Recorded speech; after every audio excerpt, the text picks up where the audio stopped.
What is good? What is happening, everybody? It's your boy Primitive AK here, back with another video for you guys. Today, we are here with the best overall settings to be using for Modern Warfare 3 when the game does come out in your region. If you guys are new to the channel, make sure you guys leave a like and subscribe. Appreciate you guys showing love and support. Let's go ahead and showcase what we got to show for our settings video. So, if you guys can't tell behind me, I actually have my brand new computer set up, and this thing is an absolute powerhouse. I will leave spec sheet to this thing down in the description for those that are curious on the new computer I'm going to be using going into Modern Warfare 3, but you guys are here for the best settings video, so let's go ahead and get right to it. So, first things first, your aiming device should obviously be a controller if you're playing on controller. If you're playing on mouse and keyboard, then obviously you would use mouse and keyboard as well. For our sensitivity, I like to use 6.6 sensitivity. I do recommend that you go inside of a private match, just kind of mess around with this a bit, so that way you can understand what your sensitivity should be, so just bear that in mind. These can kind of change and bounce around all over the place depending on your own play style, but for me personally, I like to use a 6. However, what I recommend, the lower it is, the better. Higher sensitivity is usually not recommended unless you're an experienced player and you feel the need to be using higher sensitivity numbers. So I would highly recommend sticking with a lower sensitivity, but I like to go 6.6 here. Field of view, I pretty much just leave this on 105. We'll cover this a little more in depth a little bit later. And moving on to our ADS sensitivity multiplier, we're going to be moving this down to about a 0.9. That's usually what I like to have it. For focusing, ADS focusing, this is where if you are aim down sight with a sniper, then this is essentially going to turn it down to 0.9 value of your sensitivity. ADS sensitivity type, just leave it on relative. I pretty much just leave this standard. I don't really change any of that there. And moving on, for the rest of the settings pretty much remain the same. We don't really touch any of these other settings, and the same goes for aiming menu prompts as well. Moving on to our controller settings, like I mentioned, we're going to be using controller. Like I mentioned, this is what I prefer to use. Vibration should be 100% off. I don't recommend using this at all. It's just not needed for shooter games. Maybe if you like to use it for campaign, but I just don't really feel a need for it. If you are using a SCUF controller, you are going to leave your button layout preset set to default. However, if you do not have a SCUF controller, you'll probably want to set this to about tactical. But I play on a 4-paddle SCUF for those that are curious, so that's why I don't need to be playing tactical, because my paddles cover all of the back buttons on my button layout here, so that's why I don't feel the need for it. But if you're not playing a SCUF controller, I would probably play tactical. That would probably be my go-to there. Moving on to our dead zone, this one's actually pretty interesting and pretty important that I want to show you guys. So how this works is that they have a brand new chart setting where you can test your dead zone input. Dead zone relates to your stick drift on your controller. So just to kind of showcase to you guys how this looks, you're going to want to turn on the test stick dead zone setting. Once you turn that on, it's going to have this chart. Now, as you guys can see, when you move the thumbsticks, it kind of shows you where that input is going. The number that represents horizontal axis and vertical axis, that represents the number that you need to set it to in terms of your dead zone. So for example, if you guys look at my controller on my right stick, you see there's currently no type of there's absolutely no dead zone whatsoever, or no stick drift whatsoever. So usually what this means is that you would set it to about zero pretty much, which would represent that there's no input delay or stick drift on your controller. However, in this case, because if you guys look at my left stick, it's kind of jittering a little bit at the -1 value. So what you're going to do is, I recommend going one number higher than what the chart says. So in my case, this number said 1 when I looked at it, so we're going to set it to about a 2. That's about what we're going to have it at. And then the left stick max, we're going to leave at 99. Usually these at 99, I wouldn't recommend touching it. And right stick, although it said 0, I'm going to also leave it at 2, because those 2 milliseconds really don't make too much of a difference. Left trigger, I'm going to leave this at 1, because I do have mouse click triggers. For those that are curious, I have mouse click triggers, so my triggers don't go all the way down.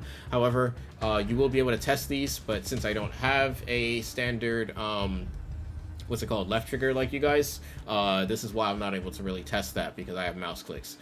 Moving on to our graphics settings. So like I said, we're going to go through this step by step, because like I said, I have a very high-end PC, so there's going to be a lot of settings that I'm using that you guys probably are not going to be using. So the settings that I recommend are going to be kind of tailored for what I would expect most mid-range PCs to be at.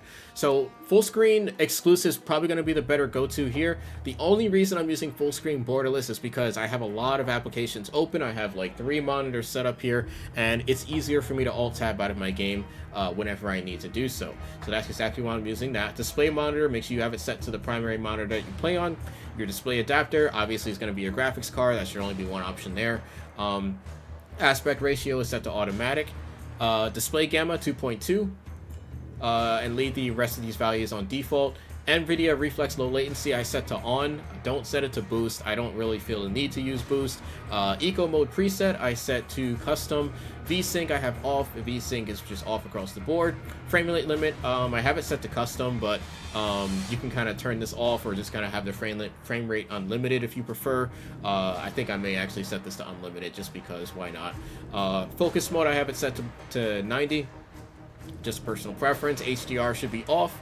Moving on to our quality settings here. Graphics preset should be set to custom because we're going to be playing around with a lot of different things here. Upscaling I have set to DLSS. I have a 4090, so DLSS is going to be doing a lot more work here too as well. VRAM scale target is going to be set to 90. Texture resolution. This is where things get dicey. So if you are on a mid-range PC, right? Maybe you've got like a, I don't know, a 5800 X3D NVIDIA AMD processor.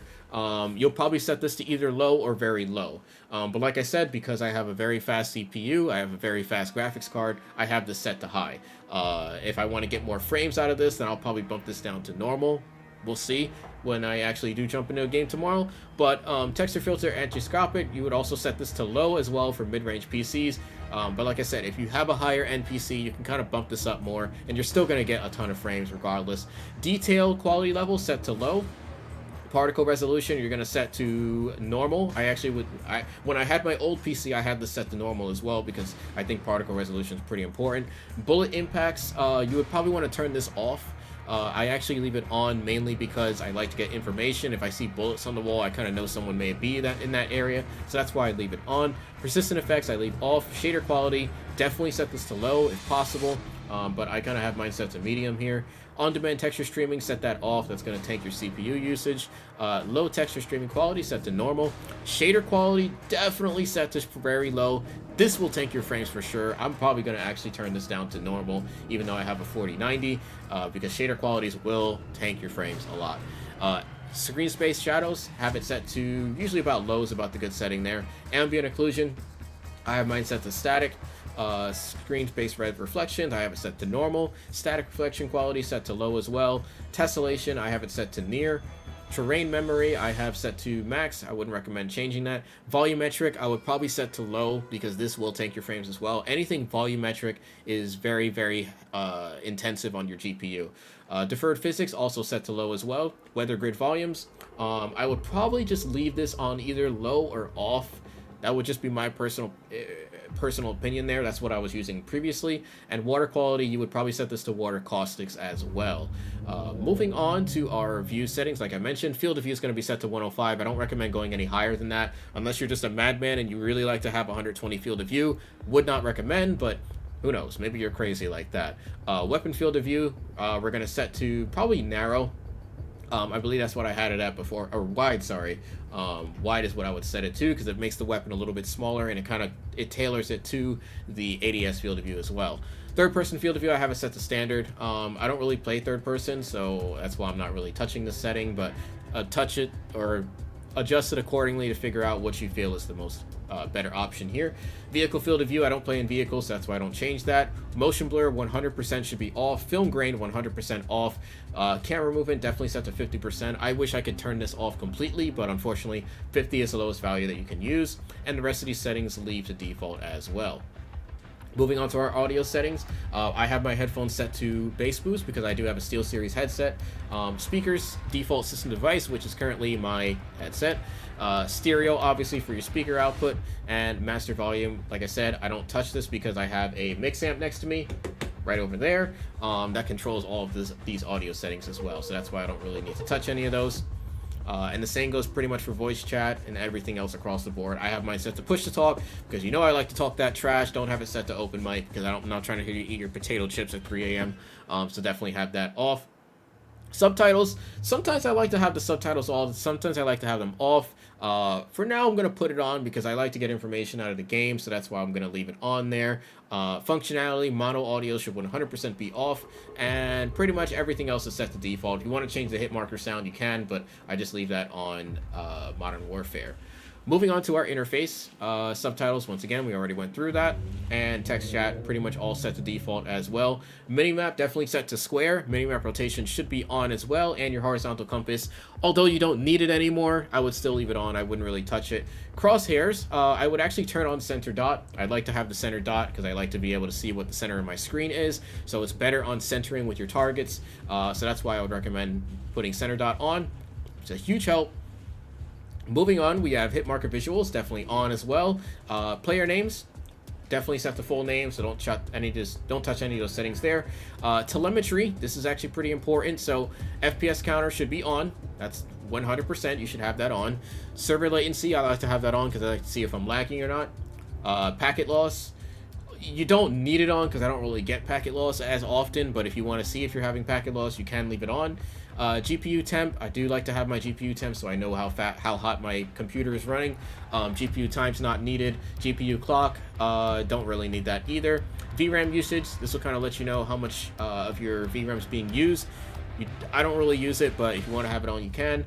And processor time, don't really use that either. And the world clock, I would definitely turn that on as well. And connection meter, you don't really need the connection meter. I personally feel like it's not needed. I probably wouldn't use it, but if you really want more data on your connection, you can put that on, but you know, to each their own. That's entirely up for you guys to decide. But other than that, guys, that's pretty much it in terms of all the settings here. This is, like I said, this is just settings that I personally like to use for my games. This is similar settings that I use. Like I said, I turned up a lot of my graphics because I have a high-end PC. Just do bear that in mind. You probably can't use some of the settings that I'm using there, so that's why I try to went through them one by one so you guys know what's the more ideal one. But anyways, guys, enjoy your time on Modern Warfare 3 when the game comes out in your area, and I'll catch you on the next one. It's your boy Primitive AK, signing out. Peace out, fellas.